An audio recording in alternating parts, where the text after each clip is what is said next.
అందరూ తలలు వంచినట్లయితే ప్రార్థన చేసుకుందాం. పరిశుద్ధుడవైన మా ప్రియ పరలోకపు తండ్రి, మీ ఘనమైన ఉన్నతమైన శ్రేష్టమైన నామానికి స్తుతులు చెల్లిస్తున్నాం. ఈ సంవత్సరంలో ఈ ఫిబ్రవరి ఆఖరి ఆదివారంలో మరోసారి మీ సన్నిధిలో కూడి నిన్ను ఆరాధించే గొప్ప భాగ్యాన్ని మీరు మాకు కలిగించారు తండ్రి. అందుకై మీకు స్తోత్రములు చెల్లిస్తున్నాం.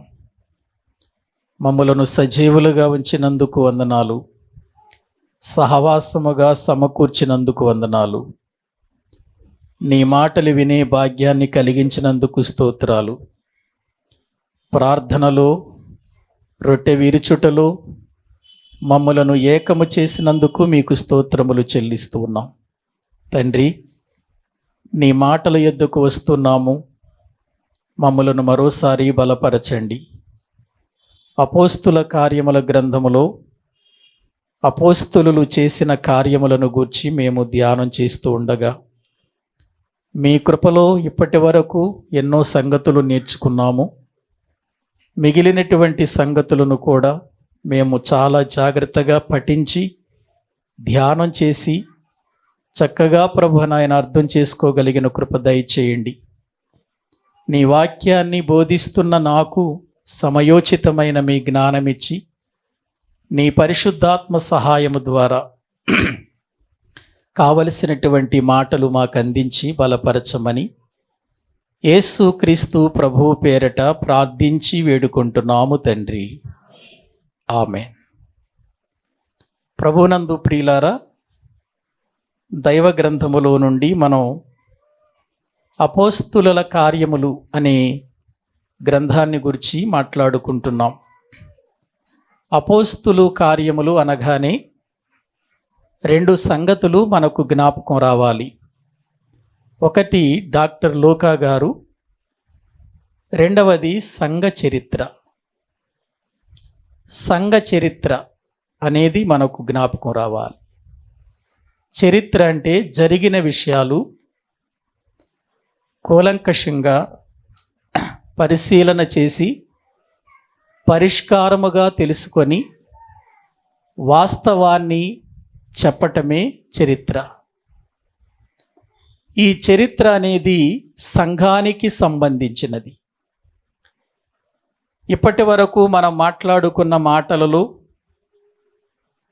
ఎన్నో విషయాలు, ఎన్నో సంగతులు నేర్చుకున్నాం.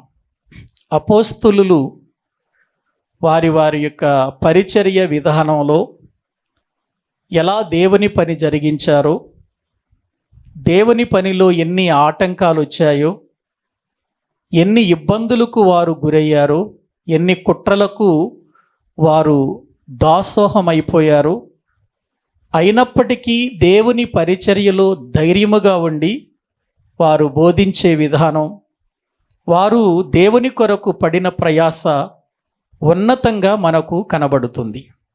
ప్రియులారా, మనము 6వ అధ్యాయములో ఉన్నాము. ఈ 6వ అధ్యాయములో దేవుని యొక్క సన్నిధిలో, దేవుని యొక్క పనిలో శిష్యుల సంఖ్య విస్తరిస్తున్నప్పుడు విధవరాండ్రను చిన్న చూపు చూచారని, హెబ్రీ భాష మాట్లాడేటువంటి యూదులతో గ్రీకు భాష మాట్లాడే యూదులు సనగటం, చిన్న చూపు చూచారని చెప్పటం, ఆ తర్వాత అపోస్తులు 12 మంది అనుదిన పరిచర్యలో సాగుతున్నటువంటి ఈ యొక్క పనిలో విధవరాండ్రకు పరిచర్య చేయటానికి, భోజనము పెట్టడానికి కొంతమందిని ఏర్పాటు చేసినట్లుగా దైవ గ్రంథంలో మనము చూస్తూ ఉన్నాం. ఆ తరువాత వారు దేవుని వాక్యము ప్రకటించటంలో, ప్రార్థించటంలో అపోస్తులు ప్రత్యేకించబడి పని జరిగించి ఆ పరిచర్యలో విధవరాండ్రను జాగ్రత్తగా చూసుకోవటానికి ఒక 7గురిని ఏర్పాటు చేశారు. ఆ 7గురు కూడా సామాన్యమైన వ్యక్తులు కాదు. దేవుని జ్ఞానముతోనూ పరిశుద్ధాత్మతోనూ నిండిన వారై విశ్వాసముతో దేవుని కొరకు జీవిస్తున్నవారు. కేవలం వీరు విధవరాండ్ర కొరకు మాత్రమే పని చేయటం కాదు, దేవుని పనిలో కూడా వీరు ఉండాలని అపోస్తలులు వారి మీద చేతులు పెట్టినట్లుగా, వారిని పంపించినట్లుగా మనం చూస్తున్నాం. ఇక్కడ ఒక సంగతి మీకు చెప్పాలి. యేసుక్రీస్తు వారు అధికారమిచ్చి అపోస్తలులను పంపించాడు. అపోస్తలులు ఎవరి మీద చేతులుంచారో అపోస్తలులు చేసిన కార్యాలు వాళ్ళు కూడా చేస్తారు. ఇంకా మిగిలిన వాళ్ళకి ఎవరికి అవకాశం లేదు. అపోస్తలులు ఎవరి మీద చేతులు ఉంచుతారో వారు కూడా అపోస్తలులు చేయగలిగినంత గొప్ప కార్యాలు వాళ్ళు కూడా చేయగలుగుతారు. అపోస్తలులు చేతులుంచిన వారు మాత్రమే. ఎందుకంటే ఆ అధికారం ఎవరిచ్చారు? వాళ్ళకి ప్రభువు ఇచ్చినట్లుగా దైవ గ్రంథంలో మనము చూస్తున్నాం. ఇప్పుడు మనం స్తెఫను, వీరిలో ఈ విధవరాండ్రకు భోజనమును సిద్ధపరచటంలో దేవుని పనిలో పాలిభాగస్తుడుగా ముందు స్టెప్ వేసినటువంటి వ్యక్తి ఎవరంటే స్తెఫను. ప్రియులారా, శిష్యుల సంఖ్య విస్తరిస్తున్న కాలములో, సంఘము విస్తరిస్తున్నటువంటి కాలములో ఇప్పుడు స్తెఫను పాత్ర మనకు కనబడుతుంది. ఇప్పుడు ఆ స్తెఫను పాత్రే మనం తెలుసుకోబోతున్నాం. స్తెఫను అనే పేరు క్రైస్తవ లోకములో ఎవరు వినకుండా ఉండుండరు. స్తెఫను అనగానే మనకు ఏం జ్ఞాపకం వస్తుంది అని అంటే, రాళ్లతో కొట్టి చంపారు అనే మాట జ్ఞాపకం వస్తుంది. ఇప్పుడు మనము ఆ స్తెఫను గురించే మాట్లాడుకోబోతున్నాం. ఒకసారి బైబిల్ గ్రంథాన్ని తెరచి అపోస్తుల కార్యముల గ్రంథము 6వ అధ్యాయము, అపోస్తుల కార్యముల గ్రంథము 6వ అధ్యాయము దేవుని వాక్యములో నుండి 8వ వచనాన్ని మనము చదువుకుందామండి. అపోస్తుల కార్యముల గ్రంథము 6వ అధ్యాయము 8వ వచనం.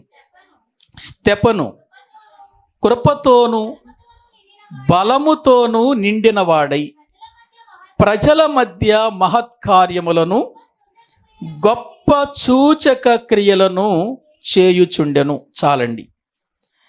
దేవుని వాక్యము ప్రబలమై విస్తరిస్తున్న కాలములో యాజకులు కూడా, అంతకుముందు తిరుగబడిన, అంతకుముందు కుట్ర చేసిన యాజకులలో కూడా అనేకులు రక్షణ పొందటం, అంటే ప్రభువునందు విశ్వాసం ఉంచటం జరుగుతుంది 7వ వచనంలో. ఆ తరువాత జరుగుతున్నటువంటి విషయాన్ని మనము జాగ్రత్తగా ఆలోచన చేస్తే, స్తెఫను ఇప్పుడు ఒక బలమైన వీరుడుగా దేవుని పని కొరకు నిలబడుతున్నాడు. ఎంత బలమైన వీరుడుగా నిలబడుతున్నాడంటే, కృపతోనూ బలముతోనూ నిండినవాడై అనే మాట మనం చూస్తున్నాం. ఒక వ్యక్తి దేవుని పని చెయ్యాలి అని అంటే, దేవుని పని కొరకు నిలబడాలంటే, ఎన్ని శ్రమలొచ్చినా తట్టుకోవాలి అని అంటే, ఆ వ్యక్తి కృపతో బలముతో నిండుకుంటేనే ఆ పని చేయగలడు.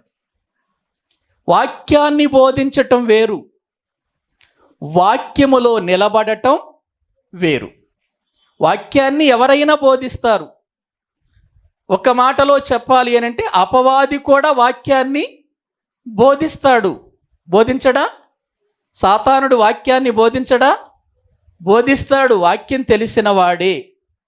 ఎన్నోసార్లు ప్రవక్తలకు కానీ, చివరికి యేసుక్రీస్తుకు కానీ లేఖనాలు గుర్తు చేసిన వాడెవరు చెప్పండి? అపవాది. అపవాది లేఖనాలు గుర్తు చేశాడు. లేఖనాలతోనే ఓడగొట్టడానికి ప్రయత్నం చేశాడు యేసుక్రీస్తును. కాబట్టి సాతానుడుకు కూడా వాక్యం తెలుసు. వాక్యము చెప్పేవారంతా నిలబడేవాళ్ళు కాదు. ప్రియులారా, వాక్యము బోధించి నిలబడేటువంటి పరిస్థితి ఎవరికి ఉంటుందంటే, కృపతోనూ బలముతోనూ నిండుకోవాలి. కృపతో బలము, కృపతోనే బలం. ఎవరి కృపతో? దేవుని కృపతో. అపోస్తలుడైన పౌలు తిమోతికి ఉత్తరము రాస్తూ ఏమన్నాడో ఒకసారి చూడండి. తిమోతికి వ్రాసినటువంటి మొదటి పత్రిక 2వ అధ్యాయము 1వ వచనం. క్షమించండి, 2వ పత్రిక 1వ అధ్యాయము 2వ అధ్యాయము 1వ వచనం. నా కుమారుడా, క్రీస్తు యేసు నందున్న కృపచేత బలవంతుడవు కమ్ము అన్నాడు. ఏమండి, దేంతో బలం? భోజనముతో వచ్చే బలం కాదు ఇది. మంచి మంచి ఆహార పదార్థాలు తింటే వచ్చే బలం కాదు ఇది. ఒక మాటలో చెప్పాలంటే శరీర సంబంధమైన బలము అంతకంటే కాదు ఇది. ఇది ఆత్మబలం. ఆత్మబలం. ఆత్మబలము అనేది ఎప్పుడు వస్తుంది ఒక మనిషికి అనంటే, అతడు దేవుని కృపలో ఎదుగుతున్నప్పుడు, వాక్యములో ఉత్తీర్ణత కలిగి బ్రతుకుతున్నప్పుడు, వాక్యములో ధ్యానములో జీవిస్తున్నప్పుడు, వాక్యాన్ని పరిశీలనగా చదువుతున్నప్పుడు, వాక్యాన్ని పరిశోధిస్తున్నప్పుడు జరిగే విషయాలు ఇవన్నీ. అందుకే నా కుమారుడా తిమోతి, క్రీస్తు యేసు నందున్న కృపచేత నీవేం కావాలి? బలవంతుడువు కావాలి అని అంటూ తర్వాత ఏమన్నాడు చూడండి, నీవు అనేక సాక్షుల ఎదుట నా వలన వినిన సంగతులను ఇతరులకు బోధించుటకు సామర్థ్యము నమ్మకము గల వారికి అప్పగించు. నా వలన విన్నావే మాటలు, నా వలన నేర్చుకున్నవే మాటలు, అవి మామూలు మాటలు కాదు. అవి కృపచేత బలముతో నింపబడిన మాటలు. ఈ మాటలు నువ్వెవరికైనా చెప్పాలి అని అనుకుంటే, ఎవరికైనా వినిపించాలనుకుంటే, ఎవరినైనా నిలబెట్టాలి అని అనుకుంటే వారికి 2 విషయాలు ఉండాలి వాళ్ళల్లో. ఒకటి సామర్థ్యము, రెండవది నమ్మకం. ఇటువంటి వాళ్ళకి అప్పగించి ఈ బోధ, ఇటువంటి వాళ్ళకే చెప్పు ఈ మాటలు. ఒకటి, నా వలన వినిన సంగతులు నువ్వు చెబుతున్నావు కదా, ఈ మాటలలో వారిని నిలబెట్టాలి నువ్వు. ఈ సంగతులతో వారిని సామర్థ్యవంతులుగా చేయాలి. పైగా వారు దేవునికి నమ్మకస్తులుగా ఉండాలి. అనేక సాక్షుల ఎదుట అన్నాడు చూడండి అక్కడ. ఏవండి, ఒకసారి ఆలోచించండి. బోధ చెయ్యటం అనేది అందరూ చేస్తారు. కృపతో బలముతో నిండుకునే వాళ్ళు కావాలి, వాళ్ళు నిలబడతారు. ప్రియులారు, ఇక్కడ స్తెఫను ఎలా నిలబడ్డాడో చూద్దాం మనం. ఎందుకంటే స్తెఫను గురించి మనం ఆలోచించేద్దాం. అతడు కృపతోనూ బలముతోనూ నిండుకున్నాడు కనుకనే మహత్కార్యాలు చేస్తున్నాడు. ప్రియులారా, అతడు గొప్ప సూచక క్రియలు చేస్తున్నాడు. ఈలోపు కొన్ని ప్రాంతాల వారు వచ్చి స్తెఫనుతో తర్కం పెట్టుకున్నారు.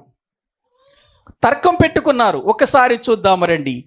అపోస్తుల కార్యముల గ్రంథం 6వ అధ్యాయము 9వ వచనం. అప్పుడు లిబెర్తీనుల అనబడిన సమాజములలోను, కురేనీల సమాజములోను, అలెక్సింద్రియుల సమాజములోను, కిలికియా నుండి ఆసియా నుండి వచ్చిన వారిలోను కొందరు వచ్చి స్తెఫనుతో తర్కించిరి. ఏం చేస్తున్నారండి?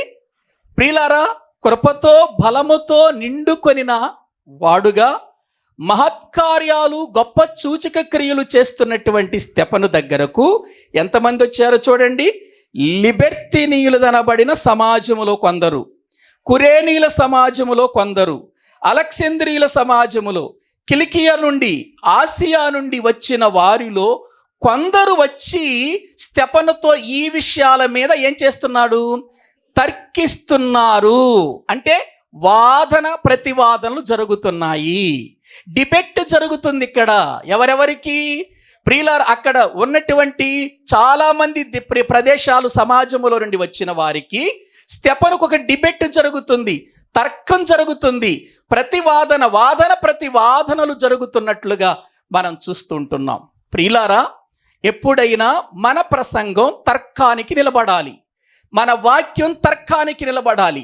మనము బోధ చేసిన తర్వాత ఎవరైనా వచ్చి మీరు చేసిన బోధలో ఇలా ఉంది, ఈ విధంగా మీరు చెప్పారు, మరి ఇది కరెక్టేనా, ఇది కరెక్ట్ చేయాలి, నాకు తెలియచేయాలని ఎవరన్నా తర్కానికి వస్తే మన ప్రసంగము ద్వారా తర్కానికి నిలబడాలి, మనం చేసిన ప్రసంగానికి. అంతేగాని నేను చెప్పానులే కానీ ఈ తర్కం నా వల్ల కాదు, పాస్టర్ గారి దగ్గరికి ఎలా కనకూడదు. ప్రసంగం చేసింది ఎవరు? వాక్యం బోధించింది ఎవరు? మీరు. వాక్యం బోధించినప్పుడు మీరైనప్పుడు తర్కానికి మీరే నిలబడాలి. తర్కానికి మీరే నిలబడాలి ప్రియులారా. కాబట్టి ఇక్కడ స్తెఫనుకు తర్కం వచ్చింది. వెంటనే స్తెఫను, ఇదిగో అక్కడ పేతురు గారు ఉన్నాడు, అక్కడ యోహాను గారు ఉన్నారు, 12 మంది అపోస్తలులు ఉన్నారు, వారి దగ్గరికి వెళ్ళండి అని అన్నారా? అనలేదు స్తెఫను. ప్రియులారా, ఇక్కడ మనం ఒక విషయాన్ని గుర్తించాలి.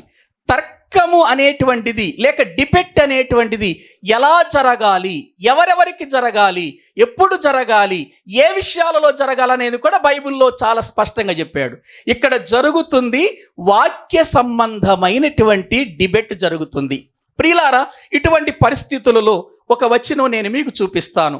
కొరింథీయులకు రాసిన 2వ పత్రిక 10వ అధ్యాయము 5వ వచనం చదవండి. కొరింథీయులకు రాసినటువంటి ప్రియులారా 2వ పత్రిక దేవుని వాక్యములో నుండి 10వ అధ్యాయము 5వ వచనాన్ని మనము చదువుకుందామండి. మేము వితర్కములను దేవుని గూర్చిన జ్ఞానమును అడ్డగించు ప్రతి ఆటంకమును పడద్రోసి ప్రతి ఆలోచనను క్రీస్తుకు లోబడినట్లు చెరపట్టి మీరు సంపూర్ణ విధేయతను కనపరిచినప్పుడు సమస్తమైన అవిధేయతకు ప్రతిదండన చేయ సిద్ధపడి ఉన్నాము. చూసారా ఏమంటున్నారు ఇక్కడ? ఏ తర్కమైనా దేవుని జ్ఞానాన్ని గురించి వస్తే ఆ దేవుని జ్ఞానమును ఎవరైతే అడ్డగిస్తున్నారో వారందరినీ, వారి ఆటంకములన్నిటినీ పడద్రోసేస్తున్నాం మేము. పడద్రోసి వారందరినీ క్రీస్తు యొద్దకు నడిపిస్తున్నాం, మేము లోబడేటట్టు చేస్తున్నాం మేము. తర్కం అలా ఉండాలి. అంటే మనము తర్కించినప్పుడు ఎదుటి వ్యక్తికి సమాధానం దొరకాలి, ఎదుటి వ్యక్తి మన వాక్యానికి ఏమైపోవాలి చెప్పండి? లోబడిపోవాలి. ఇది ఆది సంఘములో జరుగుతున్న సంఘ చరిత్ర. ప్రియులారా ఆలోచించండి. ఇప్పుడు తర్కము జరుగుతూ ఉన్నటువంటి సమయంలో ప్రియులారా అతడు అగుపరిచిన జ్ఞానానికి నిలవలేకపోయారట. చూడండి అపోస్తుల కార్యముల గ్రంథం 6వ అధ్యాయం 10వ వచనం. మాటలాడుట యందు అతడు అగపరిచిన జ్ఞానమును, అతనిని ప్రేరేపించిన ఆత్మను వారు ఎదిరింపలేకపోయిరి. అంటే వాక్యానికి లోబడినట్టేగా. ఏమండి, వాక్యానికి వారు లోబడిపోయినట్టే కదా. వారు ఏం చేయలేకపోయారు? స్తెఫను మాటల యందు కనపరిచిన జ్ఞానం.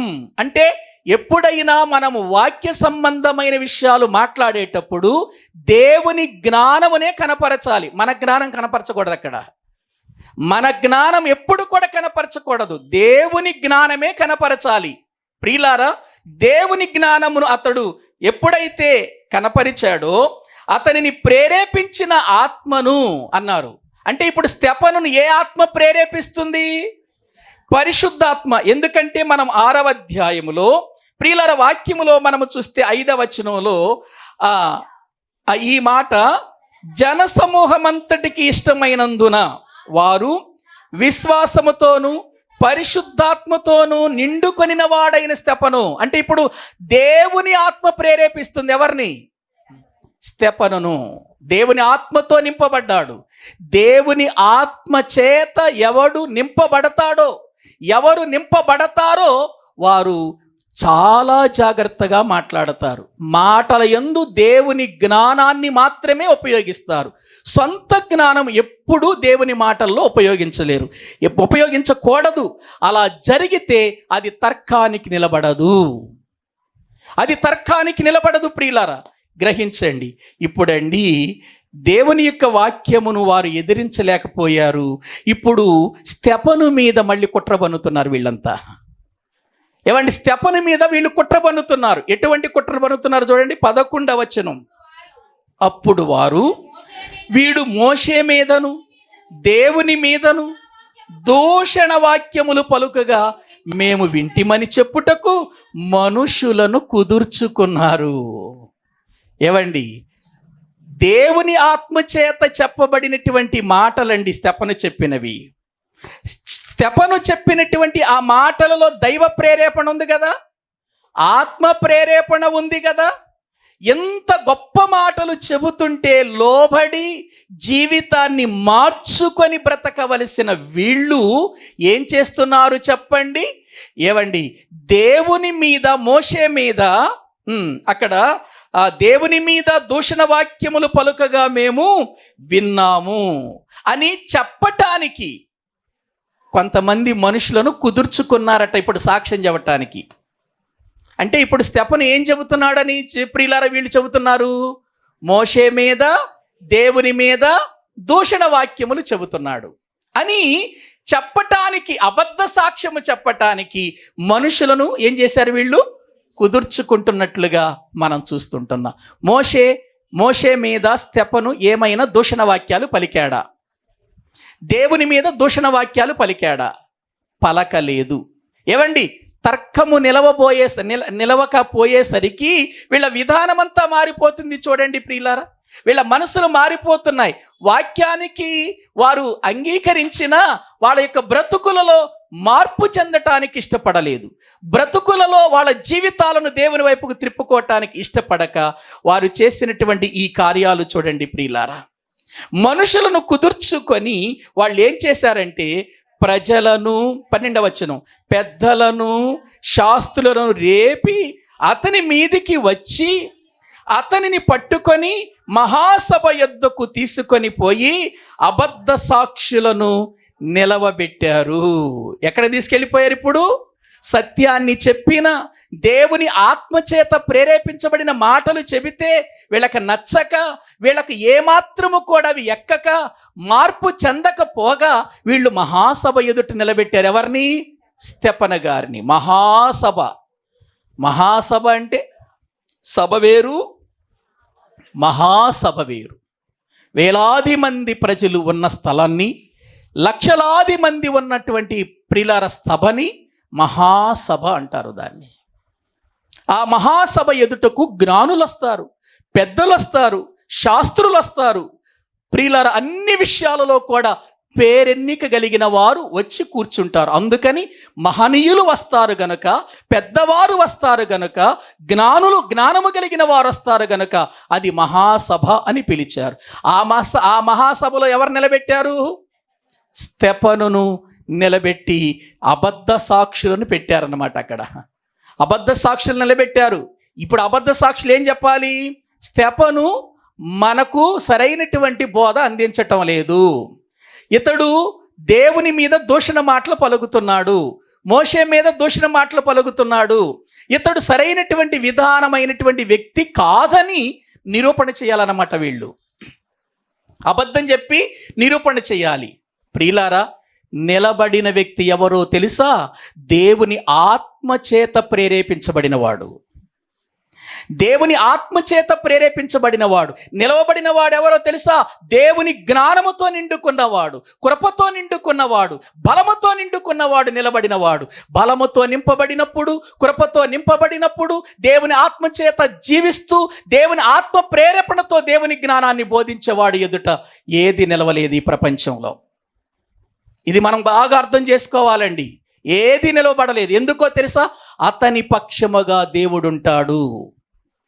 అతని పక్షముగా దేవుడుంటాడు. ప్రియులారా, ఎంతమంది వచ్చినా ఆ దేవుని ఆత్మచేత ప్రేరేపించబడిన వారి ఎదుట ఎవ్వరూ నిలవబడలేరు. ఈ సంగతి దేవుని సంఘం అర్థం చేసుకోవాలి, దేవుని యొక్క ప్రజలు అర్థం చేసుకోవాలి. ప్రియులారా, ఇక్కడ పేతురు స్థానం అయిపోయింది. అపోస్తలులు 12 మంది, వాళ్ళ మీద కుట్ర పన్నారు. ఆ కుట్రలన్నీ ఆగి ప్రియులార ప్రక్కకి వెళ్ళిపోయాయి. ఇప్పుడు క్రొత్తగా వచ్చినటువంటి స్తెఫను మీదకు వెళ్ళిపోయింది ఆ కుట్ర. క్రొత్తగా దేవుని పని చేయటానికి వచ్చినటువంటి స్తెఫను మీదకు వెళ్ళింది. ప్రియులార, కొత్తగా వచ్చిన వాడు కదా, ఏం పర్వాలేదులే, మన చేతులు వీడెంత అనుకున్నారు. కానీ అతడు దేవుని ఆత్మచేత ప్రేరేపించబడిన వ్యక్తి అన్న సంగతి వాళ్ళకి అర్థం కాలేదు. కృపతో నిండినవాడు, పరిశుద్ధాత్మతో నిండినవాడు, విశ్వాసముతో నిండినవాడు. ఎన్ని గుణలక్షణాలు ఉండేయండి ఆత్మీయ స్థితిలో. ఆ వ్యక్తితో నిలబడతారా? వారు ప్రధాన యాజకులైతే ఏంటి, వారు శాస్త్రులైతే ఏంటి, వారు పెద్దలైతే ఏంటి, వారు అధికారులైతే ఏంటి, దేవుని మాట పట్టుకున్నవాడు దేవుని ఆత్మచేత ప్రేరేపించబడిన వాడు కదా. ప్రియులార, అసలు అక్కడ ఏం జరుగుతుందో చూడండి ప్రియులార. వాళ్ళు ఏం చెబుతున్నారో చూడండి. మహాసభ ఎదుటకు తీసుకెళ్ళి వాళ్ళు చెబుతున్నటువంటి విషయం 13వ వచనం నుండి చదవండి. అతనిని పట్టుకొని మహాసభ యొద్దకు తీసుకొని పోయి అబద్ధపు సాక్షులను నిలవబెట్టిరి. వారు, ఈ మనుషుడెప్పుడును ఈ పరిశుద్ధ స్థలమునకును మన ధర్మశాస్త్రమునకు విరోధముగా మాటలాడుచున్నాడు. ఈ నజరేయుడైన యేసు ఈ చోటును పాడు చేసి మోషే మనకిచ్చిన ఆచారములను మార్చునని వీడు చెప్పగా మేము వింటిమనిరి. వాస్తవం అది. ఏవండి, ఒకసారి మీరు ఆలోచించండి. ధర్మశాస్త్రాన్ని వ్యతిరేకించాడా స్తెఫను? వ్యతిరేకించి చెప్పాడండి? చెప్పలేదే. ఏవండి, ఆచారాలు, ఆ సంబంధమైనటువంటి ఆ పరిశుద్ధ స్థలమును ధర్మశాస్త్రానికి విరోధంగా ఏమైనా మాట్లాడా? మాట్లాడలేదే. ప్రియులరు, ఇంకా వాళ్ళు ఏం చేస్తున్నారంటే ఈ నజరేయుడైన యేసు ఈ చోటును పాడు చేశాడు. ఏమండి, యేసు ప్రభు ఈ చోటును పాడు చేశాడు. యెరూషలేముని పాడు చేశాడా? ఏవండి, యేసుక్రీస్తు ప్రభు వారు యెరూషలేమును పాడు చేశారా? చేయలేదా? చెయ్యలేదు. ఆయన వచ్చింది బాగు చేయటానికి, పాడు చేయటానికి కాదుగా.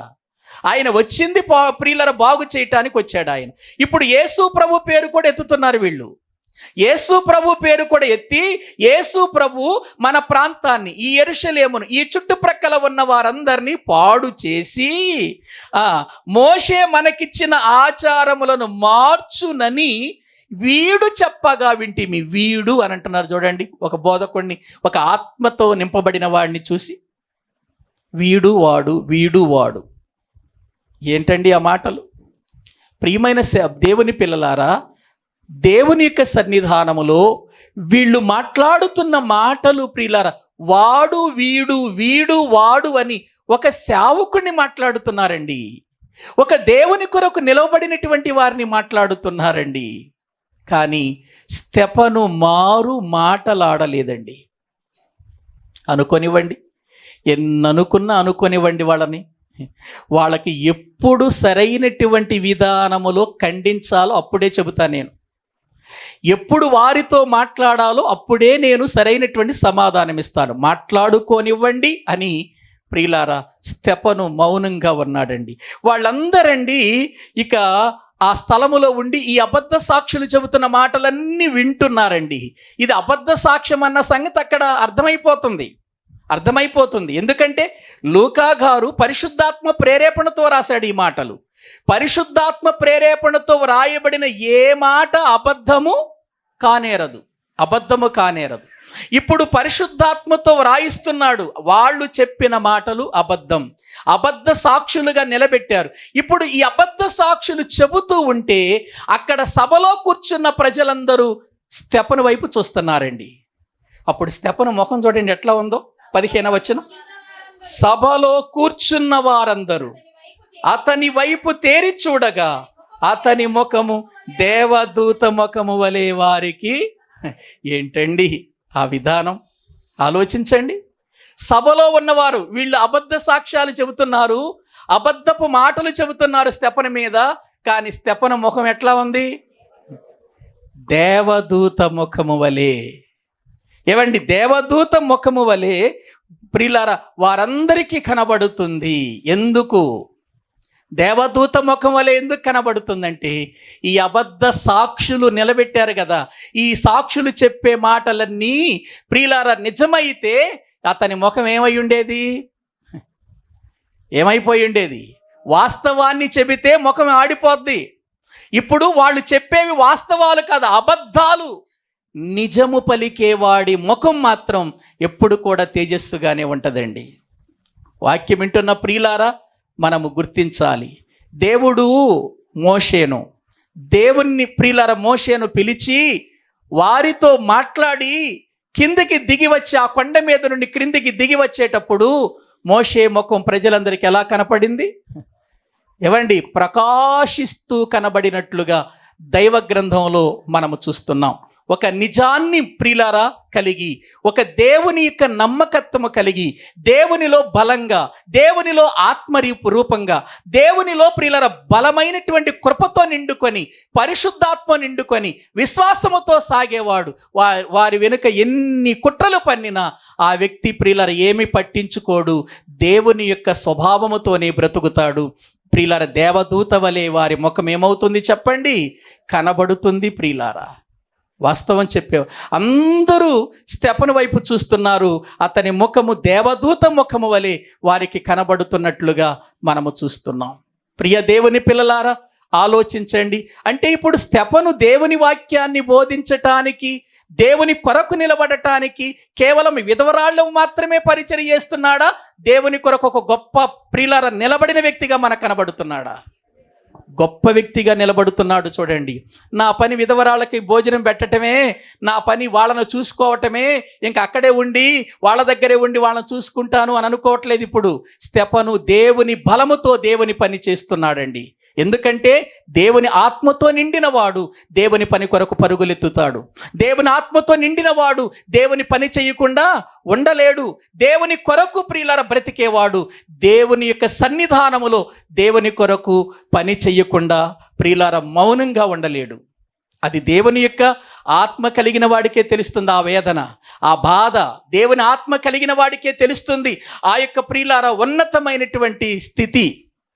అయ్యో, నేను ఈరోజు దేవుని పని చేయలేదే, దేవుని కొరకు బ్రతకలేదే, ఎవరికి దేవుని మాటలు చెప్పలేదే, వెళ్ళాలి, దేవుని మాటలు చెప్పాలి. ఇది ఆత్మ చేత నింపబడేటువంటి విధానం.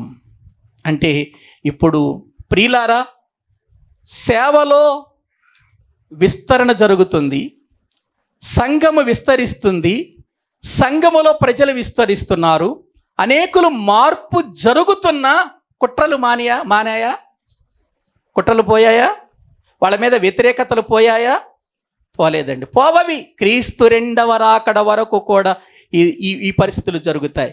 ఇప్పుడు మీరు చూడండి, పేతురు యోహానుల గురించి మనం చదువుకుంటున్న ఈ కాలంలో మనం చూస్తే బయట వాళ్ళ నుండి శ్రమలు వచ్చాయి వాళ్ళకి, లోపల ఉన్న వారి వలన కూడా శ్రమలు వచ్చాయి. అంటే రక్షణ పొందని వారి వలన వారు ప్రియులారా అనేక అవమానాలు ఎదుర్కొన్నారు. రక్షణ పొందిన వారి ద్వారా కూడా వాళ్ళు శ్రమలు ఎదుర్కొన్నారు. పని మానారా? పని ఆపేశారా? లేదండి. ఇంకా సంఘం ఏమవుతుంది చెప్పండి? విస్తరిస్తూనే ఉంది. మొదటి కాలములోనే, ఆది సంఘ చరిత్రలోనే ఒక ఉన్నతమైనటువంటి పని కనబడుతుంది. ఆ పనిలో అవమానాలు కనబడుతున్నాయి, నిందలు కనబడుతున్నాయి, అనేక రకాలైనటువంటి ప్రియుల వ్యతిరేకతలు కనబడుతున్నాయి. దేవుని పని మాత్రం ఆగలేదు. ఎందుకంటే ఈ పని చిన్నది కాదు, ఈ పని గొప్పది. దేవుని పని గొప్పది ప్రియులారా, గొప్పది. గొప్ప పని గొప్పగా చేసేవాళ్లే కావాలి, గొప్ప పని గొప్పగా చూపించే వాళ్లే కావాలి. గొప్ప పని గొప్పగా చేసేవాళ్ళనే దేవుడు ప్రియులారా వారిని వెనుక ఉండి ప్రోత్సహిస్తాడు. ఈ విషయాన్ని మనము అర్థం చేసుకోవాలి. దేవుని యొక్క విస్తరణ, దేవుని పని విస్తరణ, దేవుని సంఘ విస్తరణ ఎక్కడ జరుగుతుందో అక్కడే కుట్రలు ఉంటాయి, అక్కడే కుతంత్రాలు ఉంటాయి, అక్కడే అసూయలుంటాయి, అక్కడే ద్వేషాలుంటాయి, అక్కడే వ్యతిరేకతలు ఉంటాయి, అక్కడే అనేక రకాలైనటువంటి మాటలు కూడా ఉంటాయి. కాబట్టి మనము దేనికి భయపడకూడదు. ఎందుకంటే మన పౌరసత్వపు హక్కు ఎక్కడుంది చెప్పండి? పరలోకమందున్నది.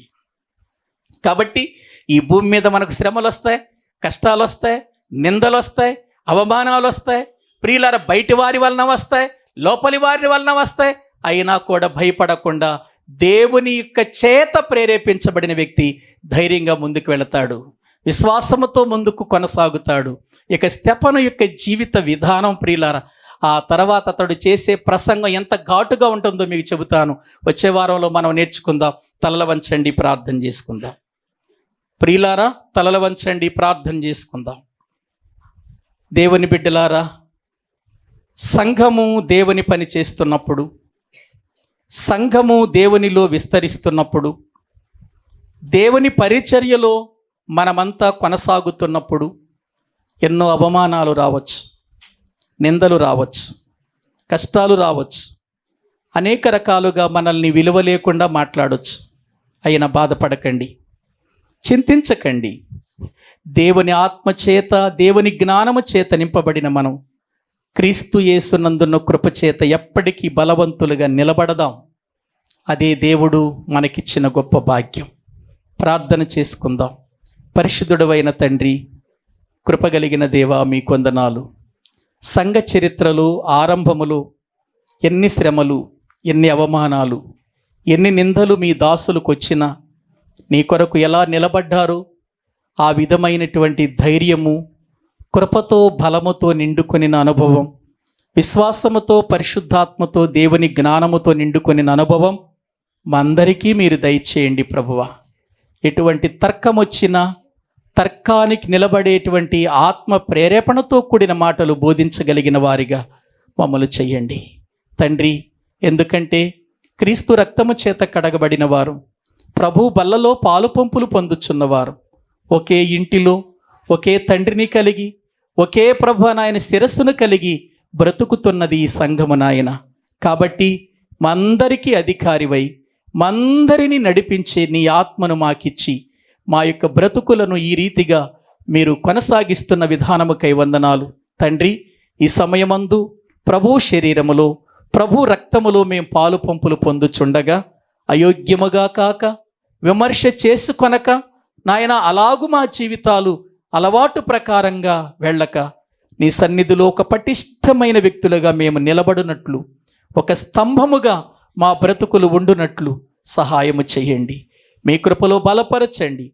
ప్రభు శరీరమును బట్టి రక్తమును బట్టి మీకు స్తుతులు స్తోత్రములు చెల్లిస్తూ ఈ స్తుతి ఆరాధన మా ప్రభు అయిన క్రీస్తు పేరట మాకు మేముగా మీకు సమర్పించుకుంటున్నాము తండ్రి. ఆమేన్. మన తండ్రి అయిన దేవుని ప్రేమ, ఆయన కుమారుడైన యేసు క్రీస్తు వారి కృప, పరిశుద్ధాత్మ నిత్య సహాయము సన్నిధి కూడిన మనకును సకల పరిశుద్ధులకును సదాకాలము తోడయుండి నడిపించునుగాక. ఆమేన్. అందరికీ వందనాలండి.